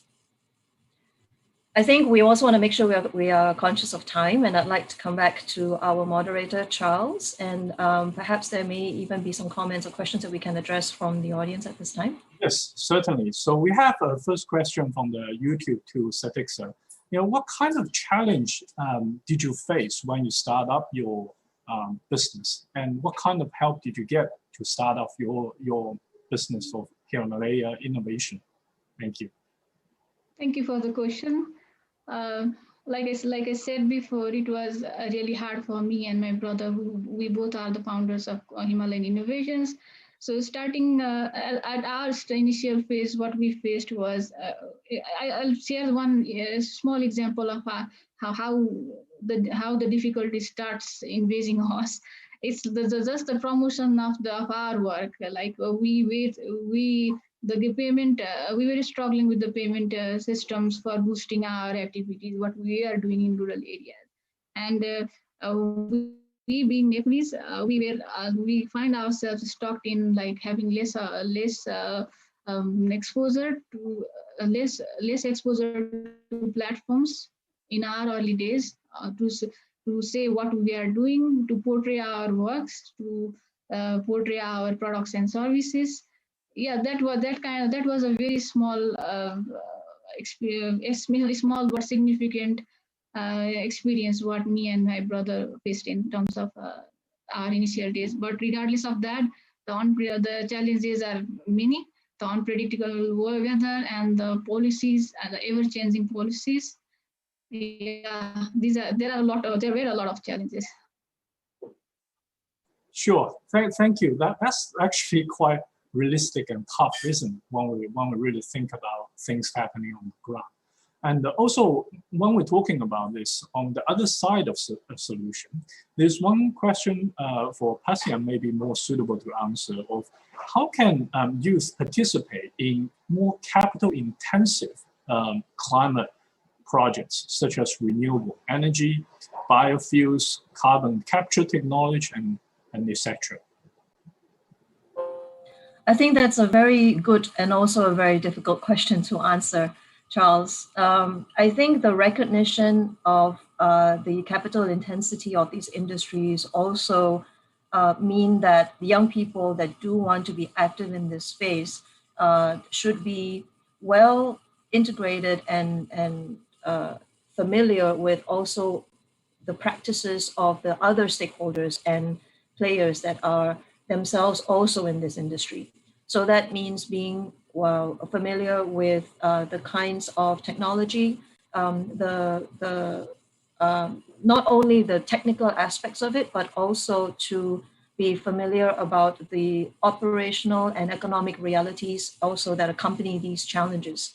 At the end of the day, none of these issues can be addressed by a single advocate alone. Even if it's just one company that wants to stand out, or if it's one enterprise that wants to be the ultimate change maker, these are all very significant, integrated and systemic challenges that need the cooperation of engaging not only communities on the ground, but also the private sector, the companies involved, perhaps even the policymakers and the government stakeholders involved.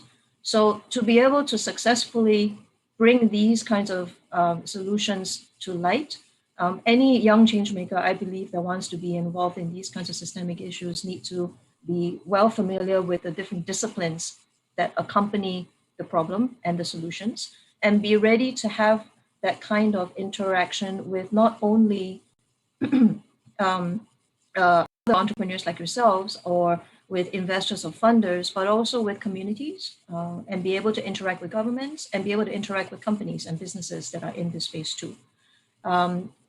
It's a difficult question, like I said, and there are difficult challenges, but I hope that this gives a bit of insight about perhaps the kinds of skills and competencies that we want to be ready for when we want to engage in these particular issues. Yes, indeed. And I think all innovation starts small, right? As electricity pretty much being invented by a light bulb, I think all these large capital intensive, not tested project can start small as well. Probably one last question that I will probably address more around the public side. How do you go about, it's from Zoom, how do you go about marketing to the public sector? Oftentimes we need to convince the government to address certain problems in relationship to climate change. I think it's a great question. And from a UNDP perspective, that we help the government negotiate with the UNFCCC process, which means is complying with the Paris Agreement and try to reach the 1.5 degree. In country-based, UNDP help each individual country with their adaptation planning, with their national determined contribution to the Paris Agreement. And we also work with the government around delivering those NDC as well. But where you come in as young people is critical for us is to, to join our event, to respond to our ask of seeking your voice, because your data, what you provided us, what your response, what you tell us, it's very powerful for UNDP to tell government, look, we've engaged 3,000, 5,000 youth in your country, and this is what they want to do. That really speaks volume and drives change in policy.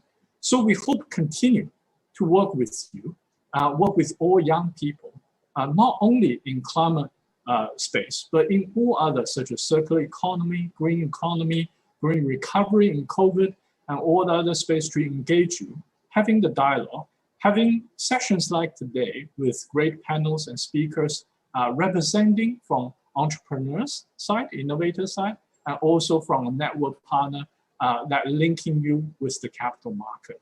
And lastly, we really welcome and thank you for today's session. We know that there's quite a number of questions we could not address due to the time limit. But we hope that we can continue to engage in this yearly dialogue in Regional Summit. And also, we hope to speak to you again with ASEAN and Sadiqa in the next time when we discuss around climate change, innovation, youth engagement. Thank you very much, and great to have you on the session today. It's a pleasure. Thank you all. Thank you. Thank you so much. Thank you, Sadiqa. Great to have you. That will conclude the session for today.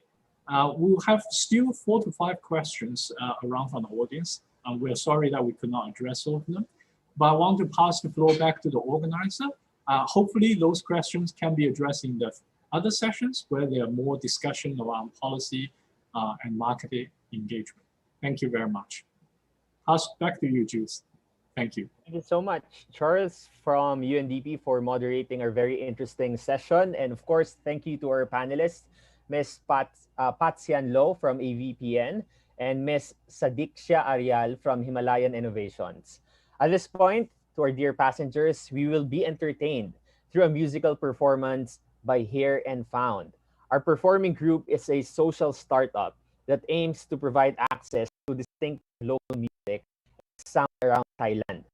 Founded by 2 young female entrepreneurs, the organization aims to support local communities by highlighting these cultural treasures for media creators and adventurous listeners. The upcoming performance is from the northern region of Thailand, is also an ancient rhyme. Passengers, please welcome once again Hear and Found. Please enjoy.